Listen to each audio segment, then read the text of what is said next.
Imagine walking into a lonely farmhouse on a freezing winter morning. The kitchen is a complete mess. Dirty dishes and leftover food on the table. Half-finished chores are scattered everywhere as if someone suddenly stopped working and never returned. Upstairs, a man lies dead, with a rope tied around his neck. His wife sits quietly downstairs, showing almost no emotion. Who killed him? And more importantly, why?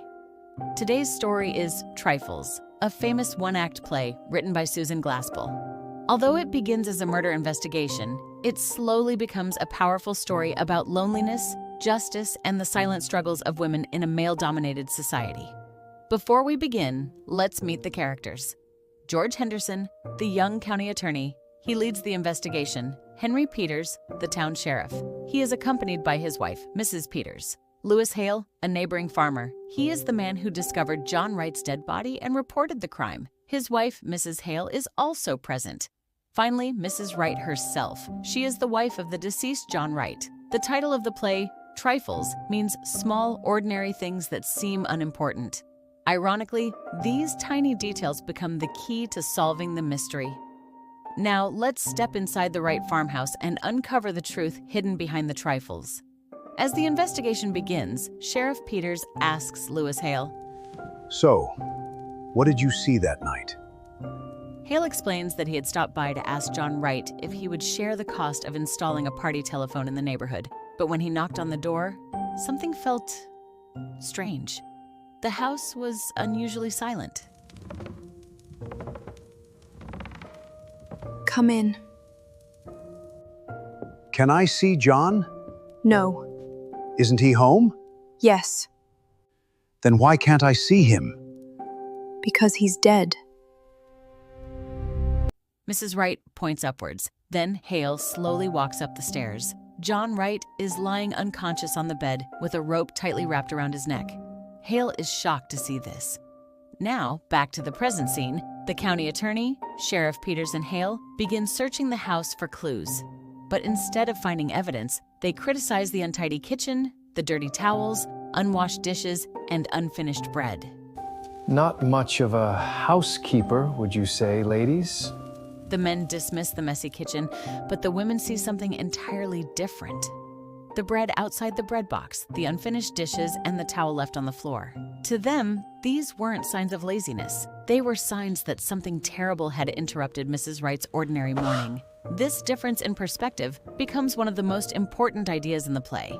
The men look only for dramatic evidence. The women quietly understand the story hidden inside everyday life. Soon the men go upstairs to continue their investigation.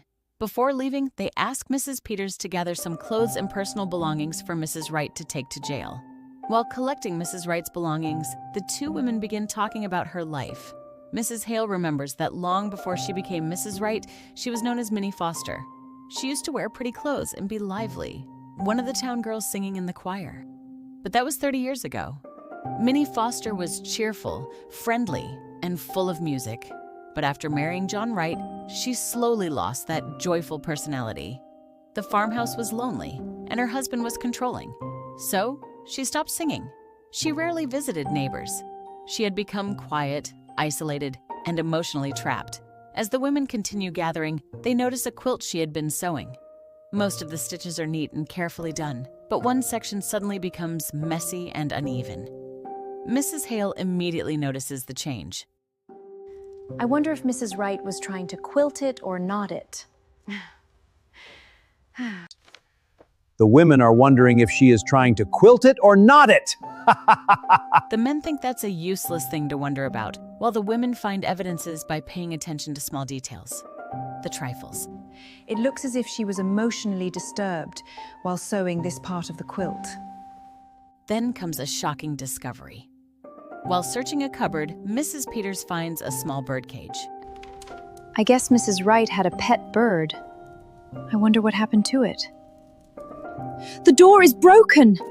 One hinge has been violently pulled apart. What? Maybe the cat got it. No, she doesn't have a cat. As the ladies continue searching through Mrs. Wright's sewing basket, they make a heartbreaking discovery. Inside a beautifully decorated box wrapped in silk was a dead canary. No! At that moment, everything begins to make sense. John Wright didn't like singing, so Mrs. Wright stopped singing. The little canary was her only companion. Its beautiful songs brought life back into the silent house. But it seems Mr. Wright couldn't tolerate its singing and had violently broken its neck.